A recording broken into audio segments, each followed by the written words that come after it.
Selling Known Failure Modes as Innovation in Online Hiring, a legal economic framework for the coming reckoning. Hi, my name is Sarah Trumbull. I am the founder and CEO of the Job Applicant Perspective, the first anonymous user reviews for job ads across the U.S. Unlike Yelp and a world of professionally mandated fine dining, no health department and no FDA, where the restaurants very openly admit that they've been serving empty plates to customers, since at least 2012 or 13 is when the Wall Street Journal started reporting on phantom jobs in the market. Yeah. Anyway, I'm driving a paradigm shift, and that requires meeting people where that in a variety of ways. This comes from written posts on my Substack, but also I make video and audio blogs of this. Please follow along if you're interested in legal and economic frameworks for the coming reckoning, class action lawsuits. The paradigm shift is rising. And I need to help job seekers understand other ways outside of using my platform to stay safe in the market, how they can recover some of the economic value that was stripped from them over the last 25 years in different ways. It's a global market, so I have readers and listeners outside the US. This would apply to you as well. I will start from the beginning and see what you think. $500 billion a year.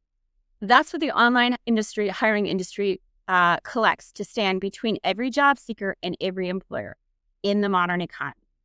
This series is about what they did with that position and what it's going to cost them. Its series is not a prediction, it's an accounting. For 2 decades, the online hiring market has confused filtering for matching. Yikes. Profiting from exclusion in a survival market. Yikes.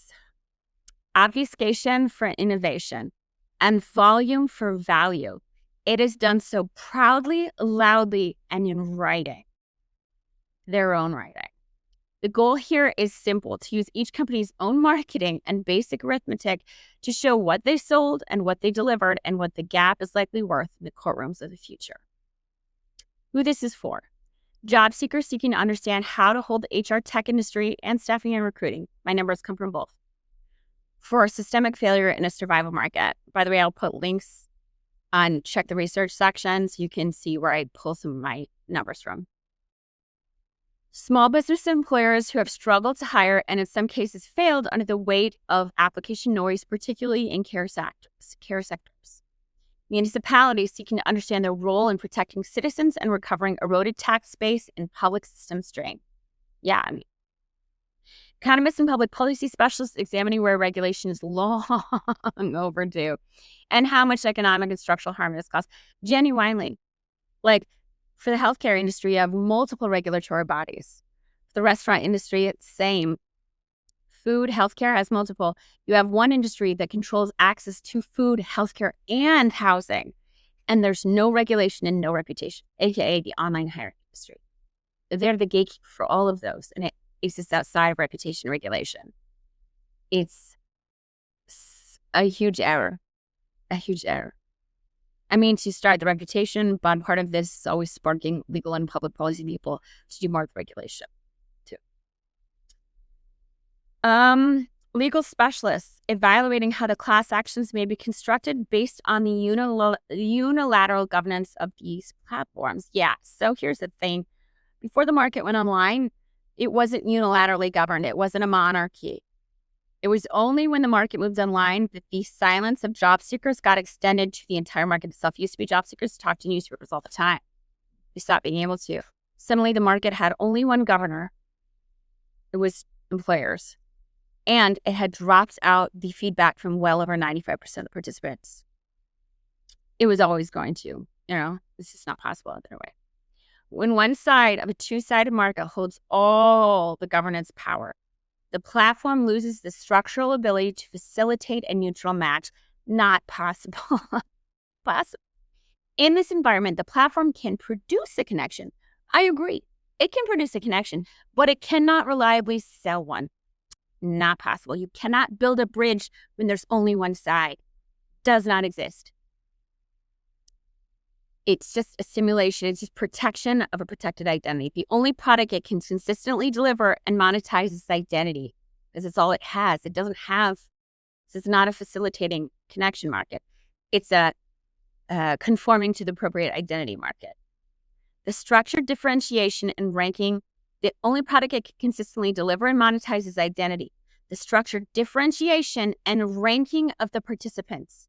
This series identifies the legal and economic gap between the match they promised and the identity they actually sold.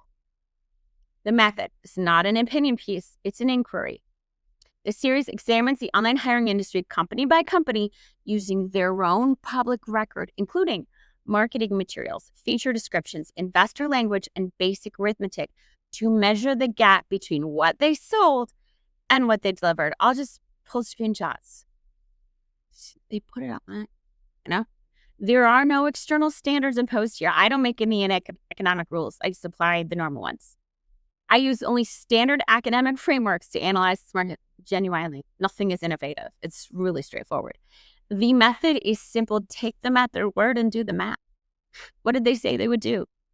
Is that even possible? The piece establishes the framework. It defines the failure modes that reoccur across the category, identifies 3 groups who bear the costs, and outlines the legal economic case for why the industry's exposure is not speculative. It's a function of scale, documentation, and time. That's it. Each company will be examined in its own installment. The method will not vary. Their claims, their product design, and their public statements, measured against the requirements of a functioning 2-sided market. Receipts are already public. The series will read them out loud. What they claim to be. Every one of these companies made the same claim, some in Super Bowl ads and billboards, others in product fine print. We connect job seekers with employers. We make the match. There's a term for what these companies built, a 2-sided market. One side pays, the other side receives access. Could be goods, services, whatever it is. They receive access. That position is not neutral for the vendors. It comes with obligation to both sides. These companies collected the fees. They skip those obligations. Consider a simple analogy. A restaurant serves the people who walk in the door. It takes their money in exchange for a meal. No law is required to enforce this. The obligation is embedded in the act of calling yourself a restaurant. The standard of service is implied by the claim. The online hiring industry made the same kind of claim. Taken seriously, it implies at a minimum functional UX for both job seekers and employers, accessible support, and clear documentation. A core function of matching, not profiting from exclusion from matching. Filtering. Transparency about what the product the user is actually engaging with. These are not sophisticated demands. They are what we connect job seekers with employers actually means. The installments that follow will measure that claim against each platform or vendor's own materials and basic arithmetic. The gap is not isolated. It is patterned across the category. 5 ways to measure a purpose. The 5 failure modes outlined here represent the low-hanging fruit, as far as I could tell, of the industry's accountability. They are the most visible, most documented, and most easily measured gaps between what was sold and what was delivered. They provide a standardized way to begin the accounting. However, they are not exhaustive. They are the entry point. As we go company by company, these categories will provide the baseline, but specific evidence found in the public records will inevitably spark deeper inquiries into how these platforms have reshaped our economy and our society. We are setting the foundation. We expect the legal and economic community to bring the rest of the tools. Yeah, it's reasonable. People are going to have other training and other insights that I don't, and that's how it should be. That's how you get people who are really good at gymnastics and really good at other people who are really good at basketball. And Simone Biles can cheer on Shaq, and Shaq can cheer on Simone Biles, because you don't got to be good at everything. You just got to try to be really good at a particular thing if you can. Try to succeed in this thing. So I focus on the foundation. First foundational problem, white labeling and obfuscation. When a job seeker clicks on a job ad or what appears to be an employer's careers page, they often have no reliable way of knowing what they're engaging with. The platform they're interacting with may be white labeled. The role may be scraped. The entity collecting their data may bear no resemblance to the employer they believe they're approaching. Danny Riley should check out Jay Jones's work on LinkedIn. He's taken on like 30,000 fake recruiters They just copy real recruiter profiles on LinkedIn and make another page and, send people to get their identity scraped. It's not cool. But anyway, here. No, yes. So this is not a user experience flaw. It is information asymmetry. In a marketplace is information asymmetry. One party systematically knows more than the other and benefits from it. The vendor benefits from the confusion. A hiring market degrades in direct proportion to the informed choices its participants cannot make. Remember, job seekers are well over 95% of the users. A hiring market degrades in direct proportion to the informed choices its participants cannot make. Well, when you can confuse well over 95% of your users, your engagement doesn't degrade. Just your outcome does. Yeah. Engagement increases the more you're allowed to confuse the users. And when your profits are based on engagement, and good actors are buried alongside the bad ones. Obfuscation does not just hide poor behavior, it makes quality invisible. Truth. George Akerlof wrote pretty well about this sort of thing. It was quite good. Number 2, absence of support and accountability. In a functioning marketplace, FAQ pages, support infrastructure, and documentation are not amenities. They are basic mechanisms, accountability mechanisms. Genuinely, the newspaper had all these things. They only got ripped out when hiring went online because it stopped being a bilateral governance thing and started being a unilateral governance, Here, they're often absent, inadequate, or difficult to find. Yeah. The asymmetry compounds. The job seeker does not know they're on a vendor platform, so they do not know they can ask for help. They do not know what to ask or who to ask or that recourse exists at all.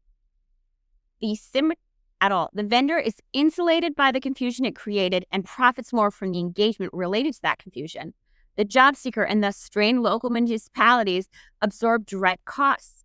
Good acting employers and small businesses struggling to pay more and receive direct impact of the angst in their local workforce.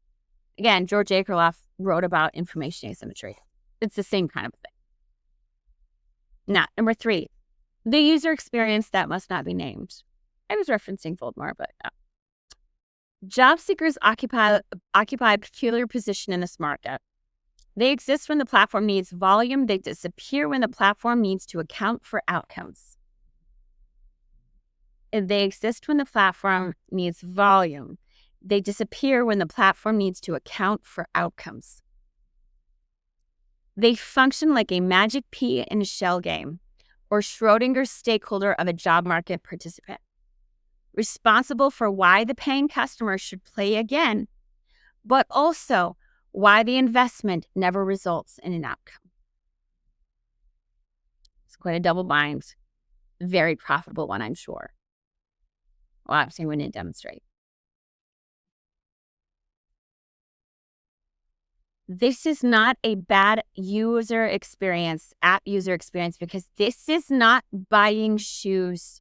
This is a survival market. Employment is the access point for income, housing, healthcare, and stability. The participants on this side of the market, they are not browsing for fun. Job seekers represent half the market stakeholders, but the overwhelming majority of its participants. The absence of user experience accountability for that population is not accidental. It is diagnostic, and its consequences are not abstract. They are measurable economic extraction at scale. If job seekers were a stakeholder in this two-sided market, their experience would be visible and measured. Vendors would surface the user experience performance because it would affect their ability to win and retain paying customers. It's just basic. That's what being a stakeholder is. How else do you choose which vendor? Based on which stakeholders, like what the user reviews as stakeholders. If job seekers were a product in this market, if their labor was if it was a product, the labor was a product being sold, their experience would also be measured. How else do you improve the efficient delivery of the product to the customer? They're selling efficiency, but they never measure the lines. My husband worked in manufacturing. You always watch the lines, check to make sure where it's getting kinked up because you want it to go smoother. The lack of user experience means they're not trying to deliver efficiency, or else it would exist. There is no meaningful, visible UX accountability for job seekers across this category. That means job seekers are neither the customer nor the product being sold. Their labor isn't the product being sold, or else you would maximize efficiency. They don't.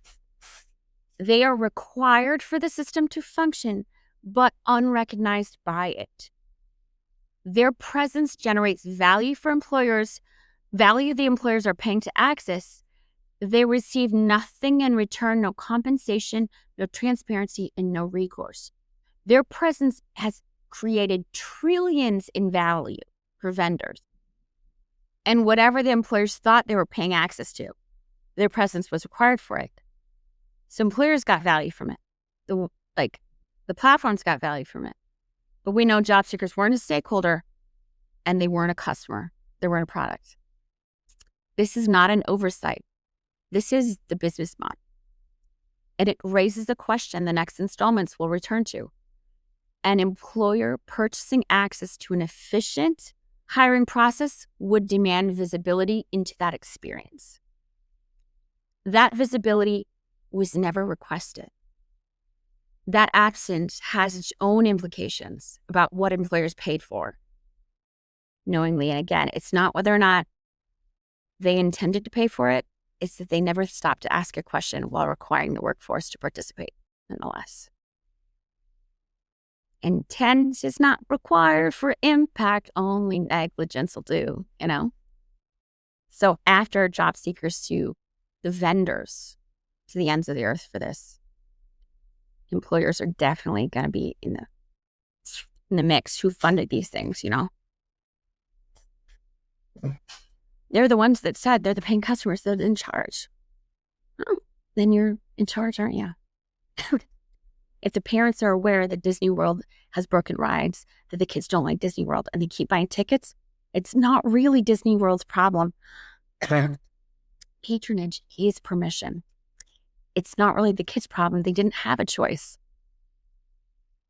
I'm just saying. 4, filtering instead of matching. What the ATS platforms sell is not matching. They're profiting from filtering. The product as designed, marketed, and deployed is volume reduction. They tell you top 5%. That's what they say. That's not matching. That's profiting from exclusion. Platform optimized for matching would measure match quality. True. Whether the right candidate reached the right role, whether the hire worked, whether both sides were served. None of the major platforms in this category publish those metrics. What they publish instead is throughput, applications processed, resume screen, time to hire, time to filter reduced. They don't sell matching. They don't measure it. They don't sell efficiency either. If job seekers were products moving through a delivery system, basic operations logic dictates that you watch the belt. You measure where things slow down, where drop-offs occur, where the process stalls, not to improve the product, to improve the throughput. Every competent operation does this. The belt here is unwatched. No major platform in this category publishes or optimizes for job seeker experience metrics. The friction points are not being instrumented, which means the platform is not running a delivery operation. They don't sell efficiency. They do not behave that way. That's not how you sell efficiency ever. In reality, there's no version of efficiency selling that operates that way ever. What they do sell, they advertise openly. Top 5% of candidates. Not the right candidate, not the best match. 5%. That is cutting function, not connecting function. Not the right candidate, not the best match. Top 5%. That is cutting function. That is not connecting function. The value proposition stated plainly in their own marketing is the removal of 95% of applicants from consideration. The obstruction is the product Everything else, the silence, the missing user experience, the absent metrics, follows from that. It is not a series of failures. It is a single coherent business model expressed consistently across design, marketing, and pricing. The mechanism this creates is well understood in economic literature. In a two-sided market, exclusion logic, filtering logic, does not produce equilibrium. It produces escalation every time. Nash's non-converging equilibrium thing. Job seekers receive no signal, apply to more roles. Employers receive more volume, purchase more aggressive filtering. Filtering generates more silence, which generates more applications. At no point does this cycle match quality improve. At no point in this cycle does match quality improve. At no point in this cycle does efficiency improve. At every point, the platform collects fees. John Nash described it famously 75 years ago. What is being monetized is the friction, not the connection. The market is being charged for its own dysfunction, and they're paying. They're paying. The downstream cost of this cycle, time, income, operational burden, municipal tax base erosion, are absorbed by parties who had no seat at the table where the product was designed. The employer who contracted for the service bears responsibility for the conditions that contract imposes on the other side of the market. The vendor who designed those conditions bears responsibility for understanding what they built. It doesn't matter if you didn't mean for the bridge to break. If you designed a bridge upside down and sold it that way, and you purchased it that way, that's a choice. These are not novel harms. These mechanisms are documented, taught, in some cases, named after economists who identified them a century ago. The platforms that deployed them were not operating in ignorance. They were operating in profit. The friction is not a bug. It's the margin. It's the rent seeking. One-click apply in the noise cycle. One-click apply is marketed as efficiency. In practice, it creates noise. Its counterpart, AI filtering, is sold as a solution to the noise it helps create.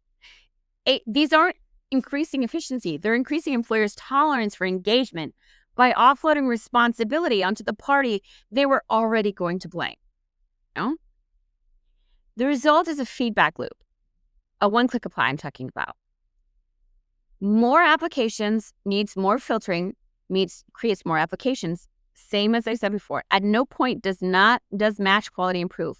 Functionally, this is a Jevons paradigm, Jevons, a William Jevons, talking about increased efficiency of access to something, like increased efficiency of access to talk to employers would increase your use of it. Behaviorally, but in the modern era, I think this is what you're looking at here. It's a distributed denial of surface attack against the hiring infrastructure. The same dynamic where a system gets flooded with requests until it stops functioning, except here the flood is funded by the employers whose system it breaks. The vendors collect fees on both ends. The downstream costs are absorbed by job seekers, small businesses, and municipalities who were never represented in this system's design. The failures do not operate independently. They form a sequence: disorientation, abandonment, extraction, breakdown, amplification. Each stage makes the next worse, and the costs do not disappear. It lands on the people and institutions who reasonably expected this industry or the experts of it to do what it claimed. It did not. Who paid the price? Three groups bear the cost most directly. And again, I'm aware that in a marketplace like this at the foundation, there are a lot of people with downstream impacts. I'm just starting on the foundation, building the foundation here. Job seekers lost time and signal navigating a system that processed them rather than evaluate them, while representing itself as a meritocracy. The downstream consequences of structurally delayed access to employment are not abstract. Financial instability, housing precarity, and measurable psychological harm at scale. I would be truly surprised if the vast majority of the job-seeking population isn't running with PTSD. Most of the U.S. said this. These are not edge cases. They are the predictable, foreseeable outputs of a system designed in the receipts they proudly published to profit from that delay. These are not edge cases. They are the predictable, foreseeable outputs of a system designed in the receipts it proudly published to profit from the delay in a survival market. Small businesses without dedicated HR infrastructure paid for signal and received noise. They absorbed the operational costs, unnecessary interviews, prolonged searches, unfilled roles. They couldn't raise wages because they could barely stay seen. In sectors already running on thin margins, that cost is not theoretical. It shows up in stagnating wages, inability to retain staff, and hiring processes that quietly fail when the platform collects its fee, Free job posting areas aren't good because Michigan, like the local state stuff, it's always full of junk data. Nobody trusts the market. This is what happens when the leaders of capitalism genuinely think it's totally okay that nobody will trust the markets they create. Municipalities and their economic institutions, workforce boards, chambers of commerce, economic development office sit in different position than the other two harm parties.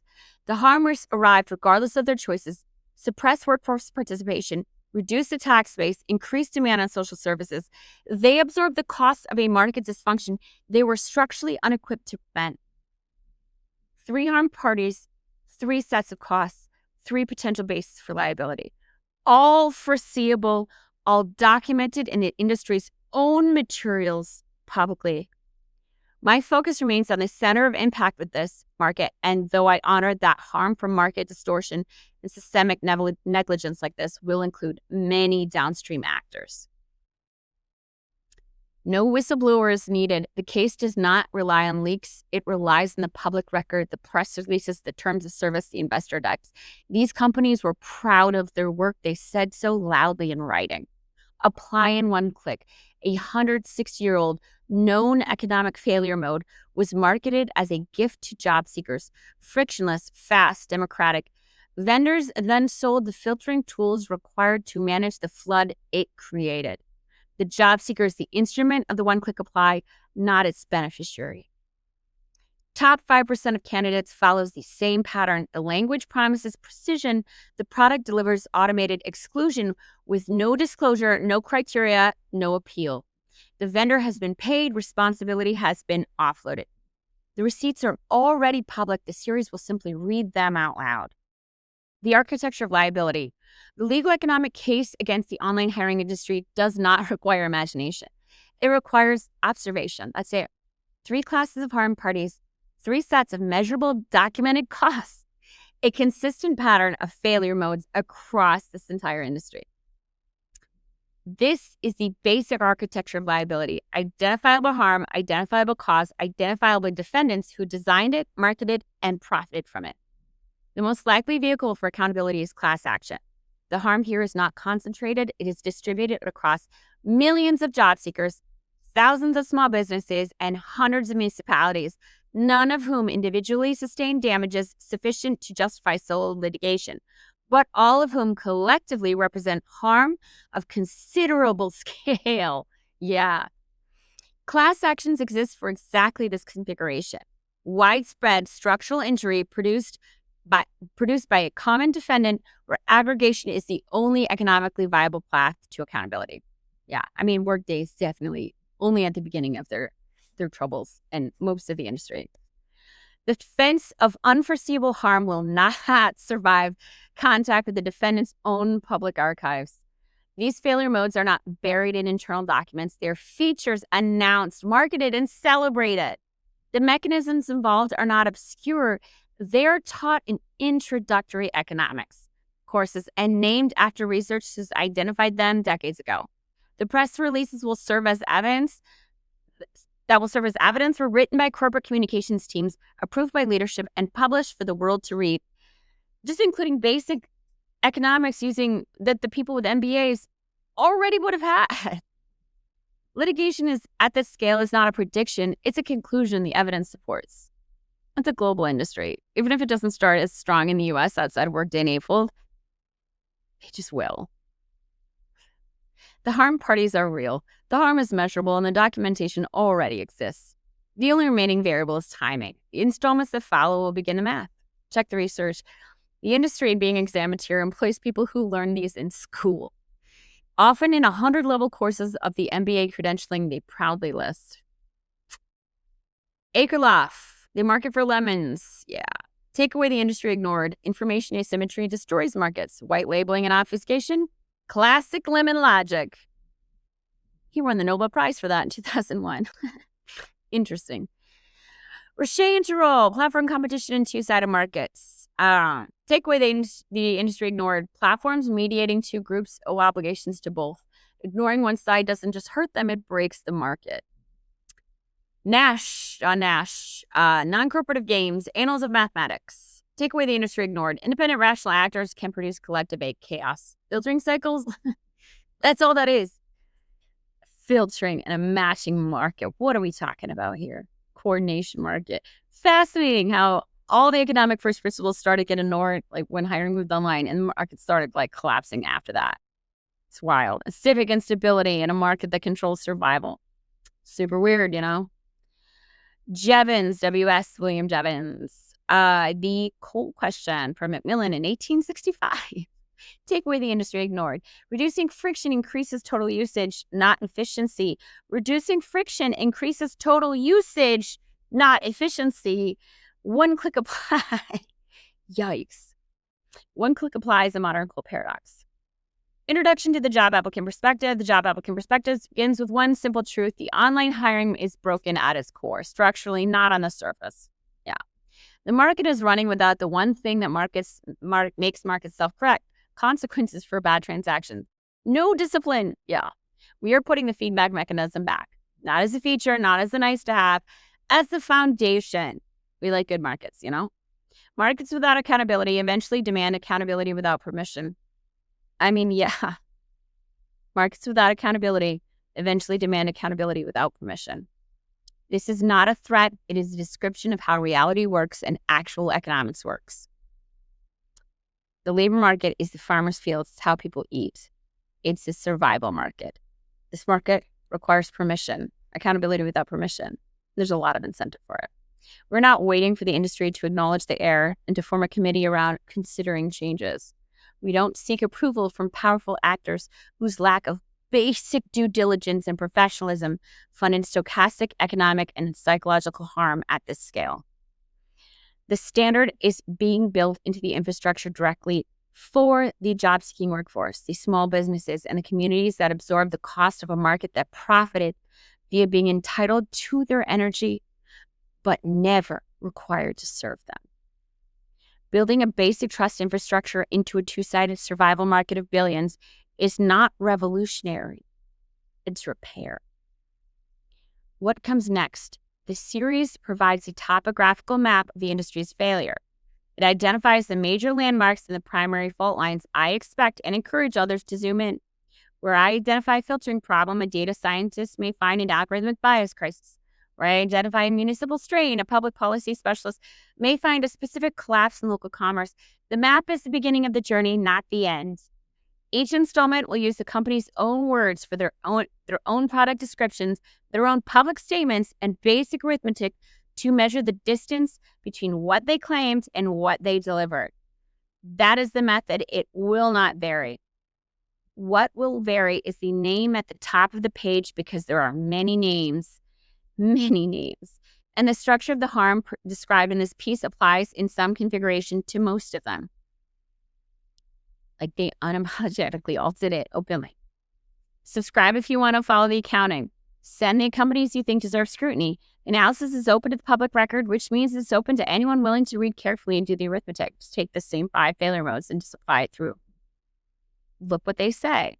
Sure, I know they said efficiency. Do they have job seeker UX publicized or no? It's not efficiency then. Do they have job seeker UX publicized? Job seekers aren't stakeholders. Okay, we're already in a weird space, you know, that sort of thing. Subscribe if you want. If you work in this industry, have been harmed by it, or employed people and recognize the dysfunction, subscribe. And if there's a company you believe belongs in the series, send it. A list of candidates is not short, and the math is not complicated. Never was. Yeah. So, that's it. That's part of the beginning of the series. I'm going to start next time. I think I'm going to start with Taleo because I'm one of the older ATS companies. It's pretty straightforward. But, you know, us go one by one, company by company, and just describe them publicly against basic economics, see what happens, you know. And just because I say some things doesn't, part of what I do is falsifiable data. you should check it against your own thoughts there, your own read, see what you think. And yeah, I think I'll be able to, I mean, if you like data, it's going to be fun. Anyway, have a good one and stay sane out there and good luck to everyone. And agency, sovereignty, it's really a great thing. You're going to love it. Like once you break yourself out of the frame lock, this market, it's so easy to see once you're outside of it. It's like, oh, just explains and predicts. The same pattern explains and predicts. It's like, oh, that's a bummer. But it allows you to move around a lot easier because you're not trying to make comfortable people who don't deserve their frame isn't something you respect anymore. I don't know. You should ground your reality in your own experience. But again, falsifiable data. You really shouldn't just trust any Yahoo saying things. You should check it out for yourself and see what you think. So stay sane, be kind, and be safe. Cheers.